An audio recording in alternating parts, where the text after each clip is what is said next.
반갑습니다. 딱 1년 만에 뵙는 것 같습니다. 그렇죠. 케냐를 다녀가신 분들이 이제 많이 하시는 얘기들이 있습니다. 참 아름답다는 얘기를 많이 하세요. 우리 이경훈 선교사님도 계시지만은 인도 대륙이 크잖아요, 그죠? 인구가 한 10억 된다고 10억 이상 되는 걸로 알고 있는데 우리가 TV에서 보는 뭐 인도, 아프리카 보면은 항상 못 사는 거 어려운 것만 봐요. 그런데 아프리카도 꽤 넓습니다. 인구가 10억 이상 되고요. 땅도 꽤 전 세계에서 대륙 중에서 두 번째인가 크다고 그래요. 케냐만 보더라도 우리나라의 한 3배 정도 이상 크거든요. 남한의 한 6배 정도 된다고 그래요. 그러니 거기에 그렇게 못 살고 어려운 땅만 있는 게 아니라 참 아름다운 땅이 많이 있습니다. 특히 이제 여러분들이 많이 들어보신 동물의 왕국 그런 것들이 다 케냐에 있기 때문에 케냐를 보시고서 어떤 분들은 그런 얘기를 하세요. 케냐 사역은 창세기 1장 사역이다. 전성기다 다른 사역하지 말고 이 하나님이 지으신 아름다운 세상 사람들한테 자꾸 보여줘라. 그러면 사람들이 하나님 말씀을 믿을 수 있을 거다. 이런 얘기들을 많이 하세요. 그래서 실제로 제가 한국에 오면 가장 많이 듣는 질문이 있습니다. 뭔지 아십니까? 사자 봤어? 이 질문을 참 많이 들어요. 그래서 사진을 준비해 왔습니다. 제가 찍은 사진들 한 10장 준비해 왔는데 우리 뒤에서 한번 좀 쭉 보여주시겠습니까?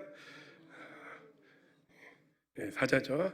네, 우리 마사이 아줌마들 사진입니다. 네, 우리 기린 참 많죠? 코끼리 떼가 가족으로 저렇게 지나갑니다. 네, 킬리만자로 산입니다. 네, 치타입니다. 치타. 네, 얼룩말. 누떼입니다. 예, 코끼리. 저 뒤에 킬리만자로 배경으로 이 사진을 찍으러 평생 한번 오시는 분들이 많고 한번 오고 싶어 하는 분들이 많은데 저는 사역지 갈 때마다 봅니다. 부러우시죠? 그래서 이 사진을 그냥 틀어놔 주십시오. 지난주에 우리 또 대선배인 이경훈 선교사님이 말씀 전하셨다는데 케냐 선교사가 이 연약한 선교사가 와서 무슨 은혜를 끼치겠습니까 싶은 마음이 듭니다. 제가 은혜가 안 되면 이 사진이라도 은혜를 받으시게 틀어놓으시면 좋을 것 같습니다. 근데 제가 무슨 얘기를 하고 싶으냐면은 사람들이 사자를 가리켜서 동물의 왕이라고 많이 얘기해요. 근데 왕은 사실 자기 땅이 넓어야 왕인데 사자는 그렇게 넓은 땅을 차지하고 살지는 않습니다. 불과 한 2, 3km 정도 반경 자기 영역에서 사냥하면서 살아요. 그리고 먹이가 떨어지면은 조금 이동해서 또 그 정도 영역에서만 이동하고 살아요. 그래서 오시면은 사자 찾기가 쉽습니다.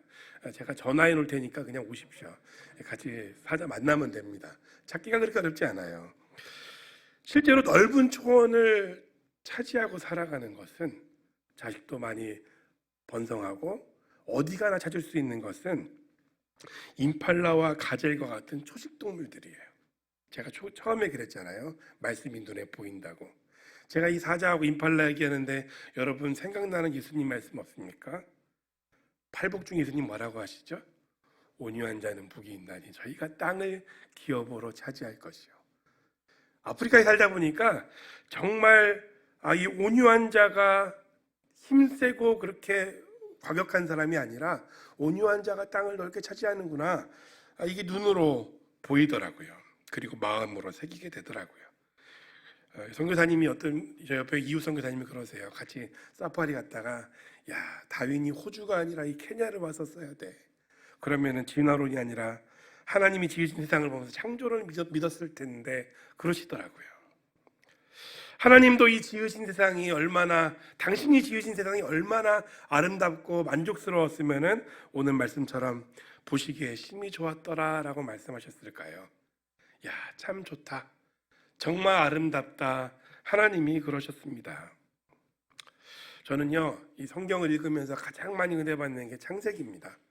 창세기 1장, 2장, 3장, 4장 쭉 읽어나가면서 우리 인간의 일생이 이해가 되고 인간의 또 그 삶과 하나님의 목적들이 이해가 되면서 참 은혜 받을 때가 많아요. 근데 오늘 말씀도 그렇습니다. 사실은 창세기 1, 2, 3장을 다 얘기하고 싶은데 다 얘기할 수 없어서 1장 31절만 가지고 나왔습니다. 2장에 가면요 하나님이 이 사람들에게 이 아름답게 당신이 창조하신 그 세상을 맡기시는 구절이 나와요. 한번 생각해 보셨습니까? 창세기 2장 15절 가면 이렇게 말하고 있습니다. 여호와 하나님이 그 사람을 이끌어 에덴 동산에 두어 그것을 경작하며 지키게 하시고 라고 나와 있습니다. 여기 이 말씀에 경작하다 지키다라는 말이요, 경작하다라는 말은 아바드를 번역한 거고, 그리고 지키다라는 것이 샤마르라는 단어를 번역한 건데, 일한다는 의미를 가지고 있어요.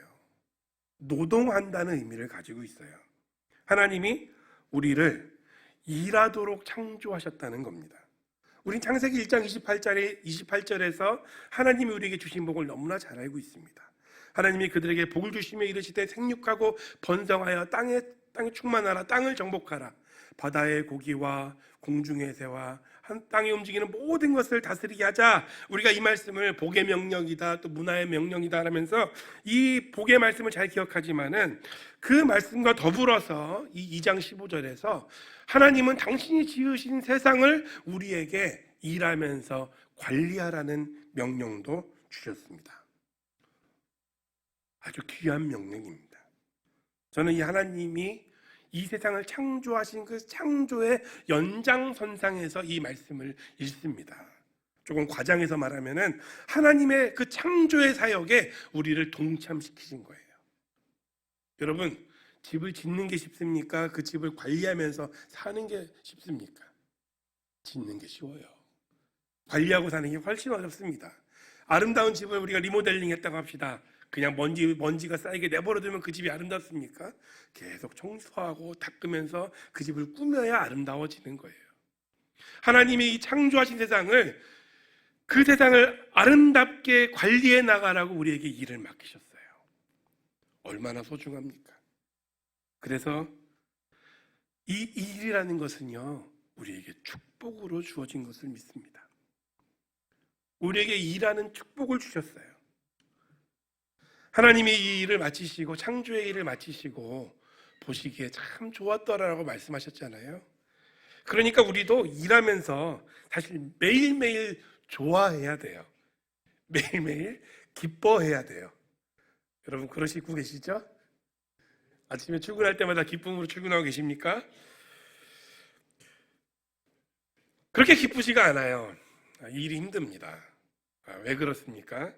창세기 3장에 그 죄가 나오기 때문에 그래요. 죄진 인간이 하나님의 목적에서 벗어나니까 그 다음부터 이제 하나님이 아닌 자기 자신을 위해 살거든요. 자기의 정욕과 자기 욕심을 채우려 살려고 합니다. 여러분, 죄의 본질이 이거 아닙니까? 나중심성. 나를 위해서 사는 게 죄의 본질 아닌가요? 죄진 인간이 살아가면서 일을 합니다. 근데 그 일의 성격이 바뀌었어요. 창세기 3장 11절에는 그거를 수고라는 표현으로 하고 있는데 영어에는 painful toil이라고 돼 있어요. 뭐죠? 고통스러운 노동이라고 표현하고 있어요. 축복으로 주신 일이 죄가 들어오니까 이게 고통이 돼버린 거예요. 외국 생활 치고 고생스럽지 않은 데가 없다 하지요. 미국이 코로나로 가장 큰 피해를 보고 많은 사람들이 고통받았어요. 여러분, 케냐도 많은 사람들이 죽고 고통받았는데 상대적으로 세계에서 가장 피해를 덜 본 대륙이 아프리카입니다. 참 아이러니죠. 그렇지만 거기에서 우리가 어려운 일들을 참 많이 겪으면서 시간을 지나왔습니다. 그렇지만은 그 가운데 하나님이 주신 은혜들이 너무 많거든요. 그 은혜만 기억하고 살면은 참 우리가 행복하고 기쁠 수 있는데, 제가 선교사로 살면서도 이 하나님과 관계없이 지금 말했던 창세기 3장에서 나오는 자기 욕심에 빠지는 날들이 있더라고요. 열심히 일하는데 그러니까 그것이 뭐가 됩니까? 고통스러운 수고가 돼버리더라고요. 그렇게 일하다 보면은 자기도 모르는 사이에 하늘의 축복이 아니라 이 땅에서 뭔가 누가 그것을 좀 보상해 줬으면 하는 마음을 갖기 시작하게 됩니다. 저도 그런 경험을 좀 하나 나누려고 그래요. 케냐 사역 중에 가장 힘든 것 중에 하나가 이렇게 사역지가 다 멀다라는 거예요. 가도 끝나지 않을 때가 참 많습니다. 제가 1년에 그 성경을 한 2번 정도는 반드시 통독을 하게 돼 있어요. 왠지 아십니까? 사역지 가면서 성경을 읽지는 못하니까 오디오를 틀어놔요. 보통 한 번 갔다 오면 모세 오경이 끝납니다. 2번 갔다 오면은 이제 여기 욥기까지 끝나고 이렇게 한 세네 번 갔다 오면 구약이 끝나요. 그래서 한 6번 정도 갔다 오면 성경을 한번 통독해요. 그러니까 1년에 한 10번 이상 가니까 거의 2번은 다 듣게 되더라고요. 그것도 가는 시간 내내 듣는데 은혜가 되면 좋겠는데 어느 순간 되면은 지루해져요. 성경만 듣는 게 졸리고 힘들어요. 그러면 오늘 이렇게 귀한 찬양 들었지만은 제가 좋아하는 찬양도 틀어놓고 또 음악도 듣고 뭐 방송도 듣고 유튜브도 틀어놓고 하지만은 보통 가면 6, 7시간 뭐 10시간씩 갑니다. 뭐 인도도 비슷하죠. 그렇죠? 그러다 보니까 힘들어요. 갔다 오는 길이. 절대 행복하지 않아요. 어느 순간인가 나도 모르게 계속 입에서 하는 말이 주여 주여 하다가 아이고 죽겠다 이러고 보면서 운전을 하고 있더라고요. 그래도 지난 15년 동안 길이 참 많이 좋아졌어요. 전부 다 아스팔트가 깔렸고 다니면서 이 길이 정말 좋아졌다, 케냐 좋아졌다 하면서 살아왔습니다. 그리고 이제 한국에 돌아와서 안식년 2달 보냈는데요. 좋아지긴 뭐가 좋아집니까? 제 착각이더라고요. 좋아졌다는 생각했는데 한국이 좋습니다.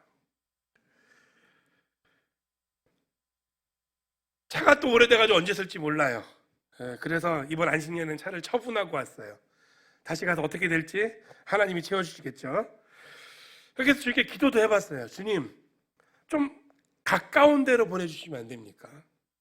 한두 시간 안에도 사역할 때 많지 않습니까? 케냐 사람들이 꼭 그 멀리만 있는 거 아니지 않습니까? 그렇게 기도하면 주님이 제 마음에 세밀한 음성으로 감동을 주시면서 해주시는 말씀이 있어요.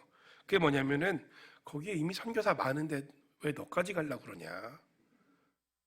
그런 마음을 주시는 거예요.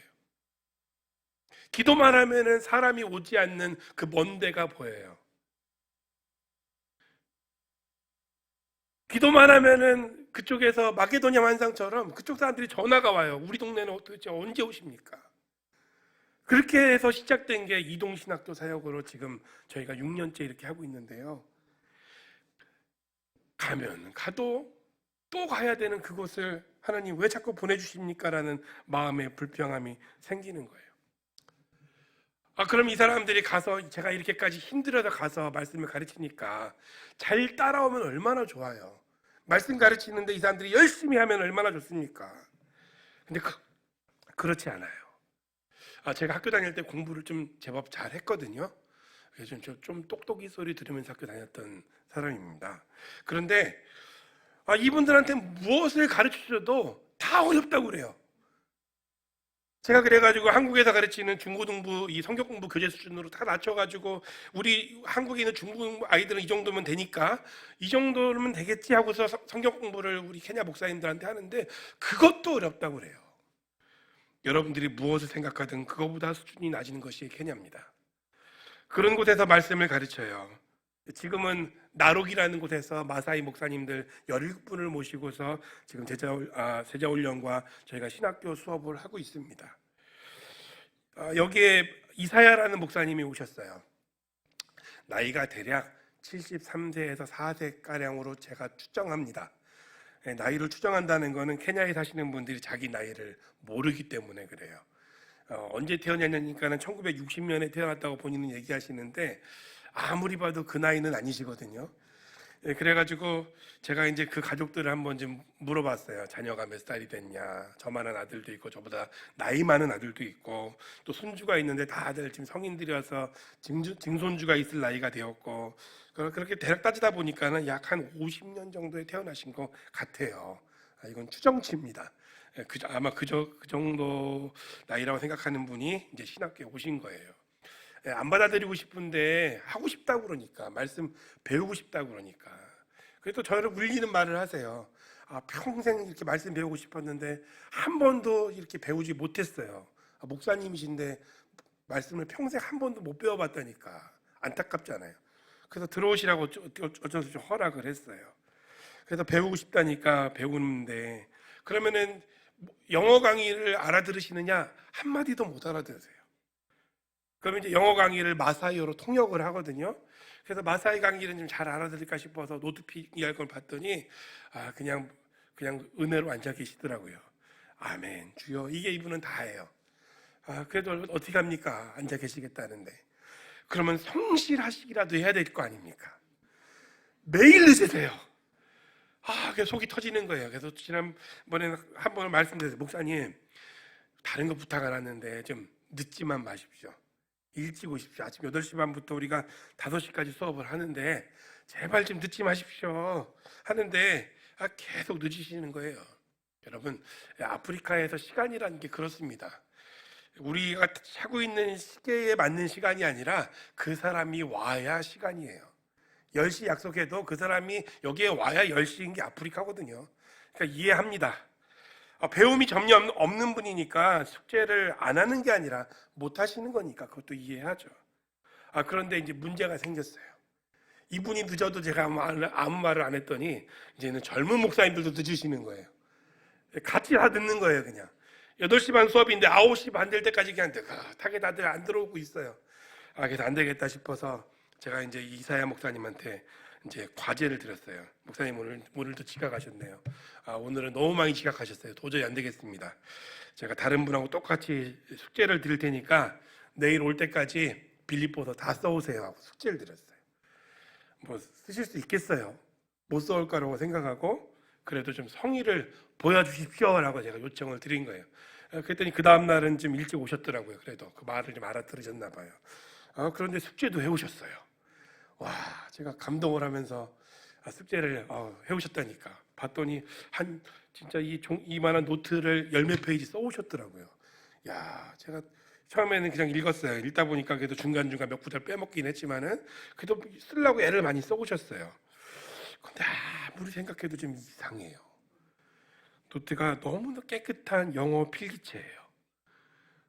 아니 마사이 말도 못하시는 분이 마사이어로 쓰는 것도 힘든 분이 영어를 어떻게 이렇게 필기체로 깨끗하게 써오셨을까? 제가 이제 이 수사관 기질이 발휘돼서 이제 이 목사님과 통역하는 분을 불렀어요. 그리고 이제 아주 날카롭게 물어봤어요. 목사님, 이거 아들이 썼죠? 목사님 이거 아니죠? 목사님 쓴 거 아니죠? 했더니 이분이 절대 아니래요. 아들이 쓴 거 아니래요. 정말 아니래요. 그래서 제가 다시 물어봤어요. 그럼 누가 썼어요? 그랬더니 손주가 써줬어요. 그러더라고요. 제가 이제 화가 났어요. 목사가 돼가지고 이렇게 거짓말하면은 교회 가서 성도들을 어떻게 가르칠 거냐고 이제 막 화를 냈어요. 그러니까 이 70세가 넘으신 목사님이 이 얼굴이 하얗게 질리더라고요. 여러분 흑인들도 긴장하면 얼굴이 하얘집니다. 그래서 이제 얼굴이 질리고 이제 막 눈물이 글썽글썽 하더라고요. 영어를 못 알아들으셔가지고 제가 무슨 말인지 모를 거예요. 그냥 뭡니까? 선교사가 화내니까 소리 지르니까 내가 잘못했구나 막 그렇게 생각하시지 않았을까 싶어요. 그래서 이제 이렇게 화내고 그분한테 성질을 내고서 이제 저녁에 숙소를 들어왔는데 씩씩거리면서 집에 들어와서 이제 그 다음날 수업 준비하면서 마무리 기도하려고 하다 보니까 갑자기 그런 생각이 드는 거예요. 내가 왜 이렇게 화가 나 있지?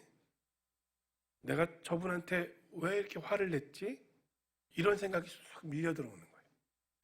여러분 70 먹으신 그 목사님이 70도 넘으신 목사님이 말씀 배우겠다고 거기 열심히 와서 앉아 있는데 그분에게 뭐 그리 큰 잘못이 있겠어요? 앉아 있는 게 귀하시죠. 가만히 생각하고 묵상해 보니까 제가 이사야 목사님한테 화난 게 아니라 제 자신에게 화나 있다는 것을 발견하게 됐습니다. 여기서 케냐까지 가는데 대략 얼마 시간이 걸리는지 아십니까? 한 17시간 정도 걸려요. 멀죠? 케냐까지 날아가서 아까 말했듯이 언제 설지 모르는 그 차를 타고서 고생하면서 시골까지 달려가가지고 대학원까지 나온 제가 그렇게 초등학교도 못 나오고 배움이 없는 그 사람들을 가르친다고 이렇게 열심히 하고 있는데 내가 왜 이 정도 대우밖에 못 받나라는 생각을 했던 거예요. 왜 나를 이 정도로밖에 대우해 주지 않지? 왜 내가 이렇게 내가 힘들게 사역을 해야 되지? 그런 원망이 들어왔던 겁니다. 이렇게 고생한다고 누가 털털거리는 그 차를 좋은 차로 바꿔주는 것도 아니고 누가 후원금을 더 주는 것도 아니고 누가 와서 보는 것도 아닌데 여러분 참 희한합니다. 제가 15년 일했는데 아직 단기팀이 한 번도 안 왔어요. 그래도 다른 옆에 아프리카에 계신 분들 오시는데 하나님이 저한테는 안 보내주시더라고요. 저 지금 제가 일하는 거 막 보여주고 싶은데 안 보내주시더라고요. 그러니까 억울한 거예요. 그러면서 이런 생각을 하는 거예요. 왜 이렇게 어리석게 생각을 할까? 남들 안 하려는 고생을 사서해서 왜 나만 힘들게 살까? 이런 생각이 드니까 괜히 제 자신에게 화가 났던 거예요. 제가 제 얘기를 해서 그렇지 여러분 한번 생각해 보세요. 사실 우리 마음에 그런 마음 다 있습니다. 편해지고 싶은 마음, 인정받고 싶은 마음, 좀 더 잘 살고 싶고 좀 더 많이 가졌으면 하는 마음, 그게 우리의 본성이에요. 우리 다 그 마음을 가지고 있어요. 그런데요, 얼마만큼 갖고 또 얼마만큼 인정받고 또 얼마만큼 부자가 되면 충분할까요? 성경은요, 전도서 말씀에서 사람의 수고는 다 자기의 입을 위함이나 그 식욕은 채울 수 없느니라 라고 가르쳐 줍니다. 인간의 욕심이라는 것이요, 우리의 식욕과 같아가지고 먹어도 배고픕니다. 이게요, 죄진 다음에 일을 하고 있는 인간들의 습성입니다. 그래서 페인풀 토일이라고 그랬습니다. 고통스러운 수고다, 노동이다라고 말해주고 있는 겁니다. 근데 조금 하나님께 더 헌신해서 아프리카 선교사까지 됐다라고 말하는 그런 자부심을 갖고 있는 저도 그렇게 살고 있는 거예요. 선교사가 인정받고 싶다고 교회를 몇 개 지었는지, 학교를 얼마나 크게 키웠는지, 몇 명 신학생을 냈고 케냐의 유명한 사람을 누구를 알고 어떤 기적을 이뤄냈고 이런 거 말하기 시작하면요, 결국은 하나님이 선교제에서 하신 놀라운 일들은 사라지고 자기 자랑만 남게 되더라고요. 이게 도움이 될 때가 있어요. 예, 좀 유명한 사람 알면 도움 되더라고요. 어떤 때 제가 그 봉헌 예배 드리는데 제가 설교자로 갔습니다. 우리 교단에서 지은 교회니까요. 그래서 봉헌 예배를 드리고 있는데 옆에 마사이 옷 입은 어떤 할머니가 계세요. 그러니까 이제 그 마사이 전통 옷이니까 그냥 이 동네에서 좀 부유한 할머니인가 보다 그렇게 앉아서 그냥 같이 예배 드렸어요. 근데 이제 이분을 VIP석에 앉혀놓으니까 좀 대단한 분이라고 생각은 했죠. 근데 설교하고 샥 내려왔더니 이분이 조용히 명함을 주세요. 명함에 딱 뭐라고 써 있냐면은 시네이터 메리라고 써 있어요. 시네이터라는 게 뭐냐면은 케냐도 그 국회가 상원 하원이 있거든요. 그러니까 그 시네이터는 상원의원이에요. 되게 높으신 분인 거예요. 대통령이랑 맨날 얼굴 보고 사는 그런 분이, 제가 인사 안 하고 있으니까 미안하니까 나 이런 사람이 하고 명함을 살짝 주신 거예요. 제가 끝나고 이제 그분께 인사를 했죠. 몰라봐서 죄송하다고. 그 다음부터 이 명함이 얼마나 유용한지 아십니까? 제가 면허증에 이걸 끼고 다녔어요. 경찰이 세웁니다. 세우고 검문을 하다가 딱 면허증 달라고 해서 봤는데 거기 시네이터 메리의 명함이 있어요. 너 시네이터 메리를 알아? 내 친구야. 그랬더니 격려를 딱 붙이고 안녕히 가세요 그러더라고요. 야, 얼마나 좋습니까? 근데 그런 거 자랑하다가 문제가 뭡니까? 내 자랑하고 있는 거예요. 나 이런 사람이야. 나 대단한 사람이야. 나 교회 몇 개 지었어. 신학교를, 지금 이 망가진 신학교를 내가 다시 살려놓고 이걸 6년 동안 얼마나 잘했는지 몰라. 이런 자랑을 하고 싶어지는 거예요. 여러분, 살다 보니까 자기 자랑하다 그 주님을 잃어버리고 주님 마음을 놓치는 그 인생보다 불쌍한 인생이 없더라고요. 저는 종종 인식하지 못하고 그냥 제 자랑 해버리는데, 이렇게 선교 보고 다니면 제 아내가 자주 따라다녔었거든요. 제 아내는 그걸 알더라고요. 그리고 아내가 설교 끝나고 집에 가는 길에 얘기해 줍니다. 여보, 오늘 당신 자랑 너무 많이 하는 거 아니야? 예, 오늘도 그럴까 봐 제가 케냐로 먼저 보냈습니다. 안 데려왔어요. 하나님과 이 죄로 인해서 하나님과 관계가 끊어지고 하나님과 아무 상관없이 살면요, 그 공허한 마음을 사람들은 채우고 싶어서 이 죄진 인간들이 헛된 노력을 하는 거예요. 그 마음에 하나님 대신 뭔가를 채워넣어야 되는데 그 인정받는 걸로 내가 가진 재산으로, 내가 모은 것으로, 내가 이루는 업적으로 그것을 하려고 하다 보니까 고통스러운 수고가 날마다 이어지는 겁니다. 그런 일로는 우리가 절대로 우리가 하는 일에서 하나님이 창조 때 느끼셨던 그 보시기에 심히 좋았더라, 참 좋아라고 말씀하셨던 그 기쁨을 경험할 수가 없습니다. 일하면 일할수록 만족이 없고 고통스럽게 되는 것이죠. 뒤에 영상을 제가 하나 준비해 왔거든요. 우리가 그럼 어떻게 일을 해야 그 하나님의 기쁨을 누리며 복된 삶을 살 수 있을까? 좀 제 영상을 통해서 좀 제가 메시지를 좀 드리고 싶습니다. 영상 잠깐 같이 보겠습니다. 지난 1월 29일 앙고름 교회를 다녀왔습니다. 먼 여행길이었습니다. 감사하게도 드디어 지붕을 덮을 수 있게 되었습니다. 케네디 에게사 목사님은 지난 2017년 나이로비 신학교에 입학했습니다. 그로부터 1년 뒤 케네디 목사님은 이곳 앙고름 교회에 부임했습니다. 상가교회에서 작은 교회 부지를 마련했고 진흙을 구워 벽을 쌓더니 이제는 지붕을 씌우겠다고 성도들과 산에 올라 나무를 베어왔습니다. 성도들도 잘 양육하고 가르쳐 이제 50여 명이 모이는 공동체로 자리 잡아가고 있습니다. 저희도 그 마음에 감동하여 우리 사정에 적은 돈은 아니지만 양철 지붕 120장 값을 헌금하여 후원하기로 했습니다. 지난 주일에는 교인들에게 건축을 독려하기 위해 저희 가정과 한인교회 성도님들로부터 후원받은 옷가지들을 모아 작은 바자회도 열었습니다. 성도님들 모두 행복한 시간이었습니다. 케네디 목사님의 마음을 아시는 하나님께서 올 한 해 자녀 학비도 마련해 주셨습니다. 조금 느리지만 주님의 길을 잘 걷고 있는 앙고름 교회를 봅니다.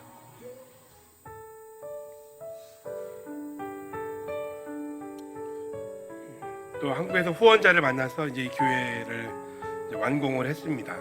그래서 이제 저희가 봉헌 예배를 앞두고 있습니다.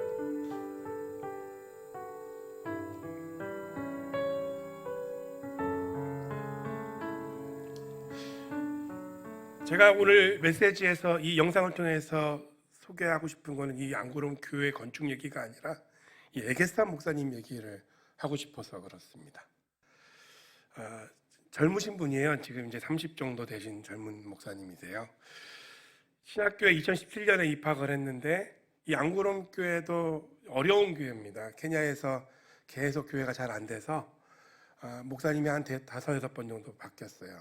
89년에 개척한 교회인데 이제 교회가 계속 목사님들이 떠나고 해서 성도들이 한 10여 명밖에 안 남았는데 이제 보낼 사람이 없으니까 우리 지방회장 목사님께서 예게사 목사님을 이제 거길로 파송을 하신 거예요. 이제 신학교 1년 했지만은 그래도 가라 해서 갔어요. 갔는데 이분이 열심히 하세요. 열심히 하셔서 조그만 우리 담임 목사님 당회장실만한 정도의 교회였을까요?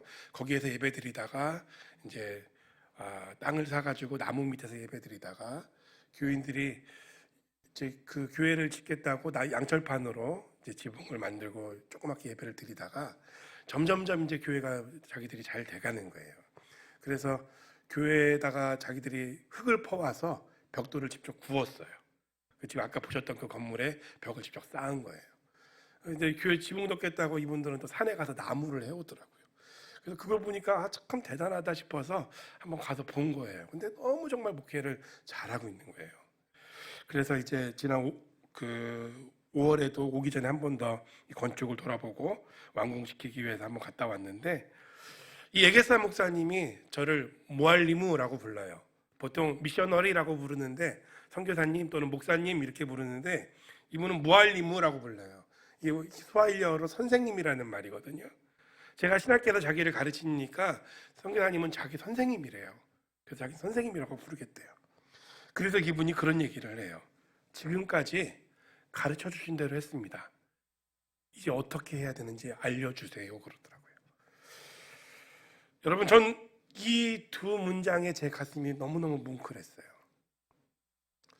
여러분이 그 감정을 느낄 수 있는지 모르겠습니다. 제가 뭐라고 제가 가르쳐준 대로 이 사람이 했다라고 말할까요? 그리고 제가 뭐라고 이제부터 뭘 어떻게 해야 될지 저한테 가르쳐 달라고 그럴까요? 그 순간 저는 사도 요한의 고백을 조금 이해하게 되었습니다. 요한 3서 4절 말씀 보면은 내가 내 자녀들이 진리 안에서 행한다함을 듣는 것보다 더 기쁜 일이 없도다라고 사도 요한이 얘기하거든요. 내가 영적으로 낳은 내 자녀들, 교회들이 진리 안에서 행하고 있다는 그 소식을 듣는 것보다 내 마음을 더 기쁘게 하는 것이 없도다. 그 말씀이 조금 이해되더라고요. 여러분, 창조가 일 아닙니까? 우리 매일매일 출근해서 하는 일도 힘든데 이 세상을 창조하시는 그 힘든 일을 하나님이 다 마치신 다음에 어떻게 그렇게 보시기에 심히 좋았더라 하면서 기뻐하셨을까? 그걸 제가 묵상하고 또 묵상하면서 한 가지 제 마음에 왔던 감동이 있었습니다. 생각해 보니까 그 창조의 결과가 뭡니까? 생명이에요. 창조의 결과로 생명이 살아났잖아요. 죽어있는 땅에 하나님의 생명이 임했잖아요. 하나님께서 그 살아나는 생명을 보시면서 기뻐하시지 않았을까? 그런 묵상을 달리면서 해봤습니다. 여러분, 이게 예수님의 십자가 정신 아닙니까? 예수님의 십자가가 이거 아닙니까? 그 고난이 하나님의 뜻이 되고 하나님의 기쁨이 되는 까닭이 뭡니까? 그 십자가로 사망에 있던 영혼이 생명을 얻고 살아났기 때문 아닌가요? 저 역시 그 길고 힘들었던 운전은 다 잊게 되고 돌아오는 길에는 이 에게산 목사님을 생각하다가 그냥 집에 왔어요. 너무 좋아서. 야, 참 귀하다. 어떻게 이렇게 귀하지?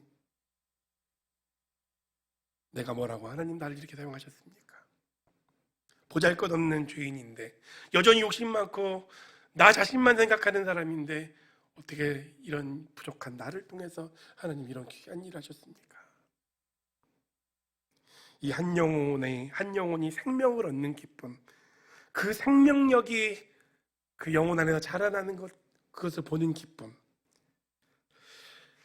제가 감히 말할 수는 없지만은, 감히 이것이 하나님이 창조하실 때 느꼈던 기쁨과 똑같다고 말할 수는 없지만은, 하나님이 느끼셨던 그 보시기에 심히 좋았더라 말하셨던 그 기쁨이 이런 종류의 기쁨이 아니었을까 한번 생각해 보았습니다. 여러분, 우리 그리스도인들의 기쁨은 이 생명에 있습니다. 이 생명이 살아나는 거에 우리의 기쁨이 있어요. 우리의 수고로 우리가 한 일들을 통해서 한 영혼이 구원을 받고 그 한 영혼이 변화돼서 예수 그리스도를 닮아서 자라가는 것을 볼 때 그 하늘의 기쁨이 내 안에 임하게 되는 것을 믿으시기를 소원합니다. 오늘 이 한 영혼을 위한 수고가 우리의 사명이 되는 것입니다. 주님이 우리에게 맡기신 수고는 그냥 일해서 열심히 잘 살라가 아니라 우리의 모든 수고가 이 생명으로 열매 맺히기를 바라셔서 우리에게 일을 맡기셨습니다. 여러분, 수고로운 인생을 다 살고 계시는 줄 압니다. 그런데 질문이 하나 있습니다. 여러분, 그 수고를 우리는 언젠가 다 마쳐요. 언젠가 다 끝나고 우리의 생명이 다해서 하나님 앞에 서는 날이 올 것입니다.